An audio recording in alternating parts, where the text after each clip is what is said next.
Monsieur le maire, du coup, depuis ce matin, comment évolue la participation à ces élections? Elle est plus importante que lors des dernières élections européennes sur la ville, mais également sur l'ensemble du territoire national. Mais on peut dire qu'ici, à Ajaccio, elle est plus basse que sur le reste du territoire. Donc un plus par rapport à la dernière fois, mais on est toujours un peu en moins par rapport à l'ensemble de la France. Et sur Ajaccio, justement, est-ce que les élections sont assez éparses ou est-ce qu'il y a une zone où ça vote plus que d'autres?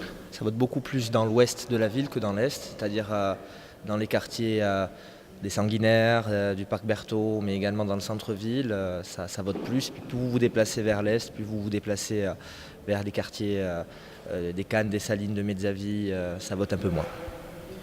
Et selon vous, qu'est-ce qui pourrait justifier un tel désintérêt justement des électeurs? Cette élection peut-être un peu abstraite pour les gens. Parlement européen, les gens ne savent pas véritablement à quoi il sert. Il n'y a pas véritablement de candidats qui sont engagés sur le territoire corse ou le territoire ajaccien. Donc peut-être que les gens se disent par qui allons-nous être représentés? Est-ce que c'est quelqu'un que nous connaissons? Est-ce que c'est quelqu'un qui comprend nos difficultés, nos questions? Donc il y a peut-être également cette impression de décalage qui fait qu'au final les gens sont peut-être un peu moins concernés que pour une élection municipale ou une élection plus locale.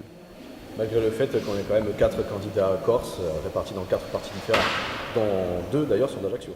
Oui, tout à fait, mais encore une fois, il y a le positionnement qui compte, et parfois le positionnement est plutôt en fond de liste, et puis ensuite, on ne peut pas dire que la campagne a été une campagne d'une très grande intensité, même s'il y a eu des débats, notamment sur France 3 Corse Viasté, même s'il y a eu, je dirais, une couverture médiatique correcte.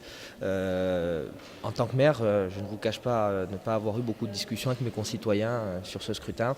Peu de questions m'ont été posées à ce sujet et j'avoue que la surprise que j'ai aujourd'hui, c'est que la participation est quand même légèrement supérieure à ce que j'attendais, même si elle est basse.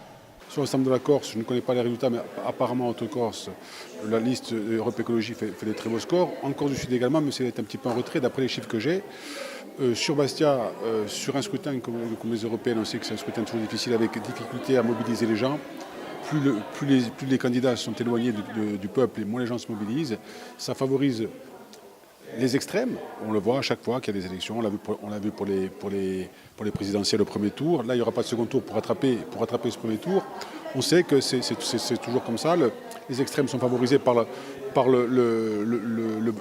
faible participation.